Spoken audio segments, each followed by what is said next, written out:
Dans quelques jours, eh bien, il va y avoir le salon de l'agriculture. On se souvient que l'année dernière, c'était un petit peu tendu et qu'il y avait eu ces échanges entre le président de la République et les agriculteurs.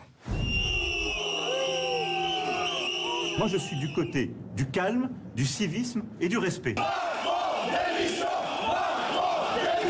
Ça, c'est n'importe quoi. Voilà, j'ai poussé, mais sans avoir l'intention de faire de mal à qui que ce soit. Enfin, sauf à Macron, bien sûr. Toute cette histoire m'a mis en colère à un point que vous ne pouvez pas imaginer. Voilà, donc c'était l'année dernière. On se souvient, le premier jour, ça avait été assez incroyable. Et après, ce salon s'est déroulé à peu près normalement, avec toujours un grand succès populaire. Arnaud Lemoine, le directeur du Salon international de l'agriculture, qui va ouvrir ses portes samedi, est avec nous. Bonjour Arnaud Lemoine.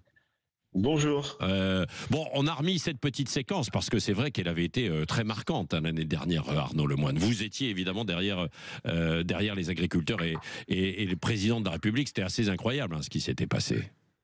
Ben, c'était du jamais vu pour être franc, et au-delà de la colère agricole qui est souvent légitime, ça nous avait rendu un peu triste parce que l'image qu'on renvoyait à ce moment-là était une image qui n'est pas celle du salon, puisque le salon c'est quand même une grande fête, et même si l'ADN du salon est de soutenir la cause agricole sous toutes ses formes, soutenir les paysans français, c'est notre ADN.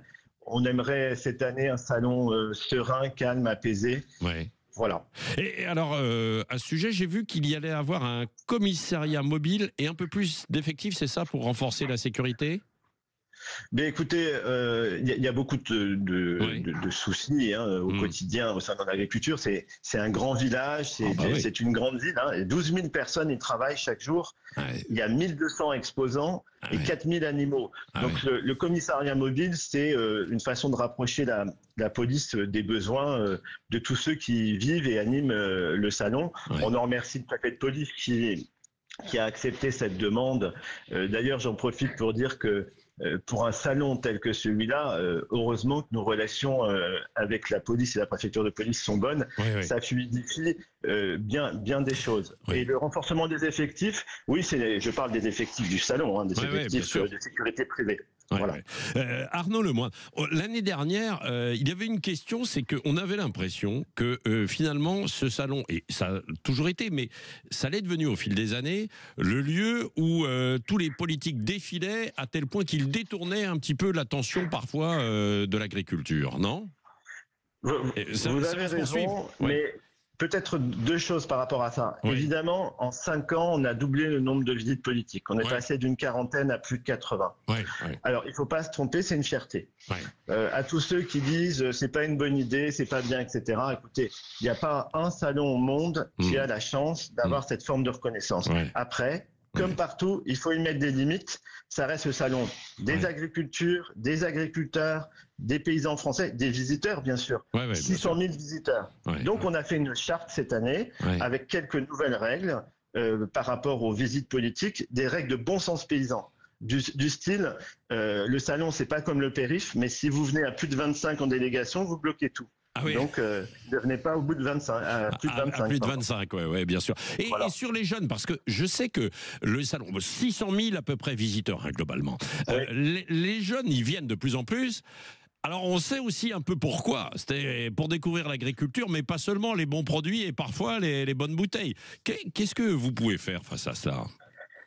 Écoutez, on a créé un concept qui vaut ce qu'il vaut, qui s'appelle la C-attitude, où on parle aux jeunes. En tout cas, on fait en sorte que des jeunes de chez nous parlent aux jeunes en leur disant bien sûr que c'est une fête, bien sûr que vous avez le droit de venir faire la fête au salon, c'est l'esprit français. Simplement, on a vu depuis un certain nombre d'années un certain nombre d'excès, et donc on essaye de les restreindre. Quand je vois sur les réseaux sociaux des groupes de jeunes qui disent on se retrouve à 16h au salon, j'ai envie de leur... Je sais pourquoi, vous aussi, j'ai envie de leur dire non, venez à 11h, visitez le salon et après vous boirez un coup. Absolument. Merci en tout cas d'avoir été avec nous, Arnaud Lemoine. J'imagine que vous êtes très occupé là parce que évidemment c'est samedi, c'est 600 000 visiteurs, tous ces chiffres que vous nous avez donnés, c'est vrai, c'est une véritable petite ville, grande ville même avec tous ces visiteurs, et nous y serons, mon cher Arnaud Lemoine, pour parler parler de cet enjeu de la souveraineté aussi agricole française, des produits de l'agro-industrie, des services en milieu rural. Nous y serons donc à partir de dimanche matin avec Jean-Marie Bordry. J'y serai également la semaine prochaine, et puis Jean-Jacques Bourdin et beaucoup d'autres. Il est 9h20, dans un instant, restez bien avec nous. Est-ce que l'Occident est vraiment décadent? Question que je vais poser à mes deux invités en débat, Pierre Bentata et Frédéric Salabarro.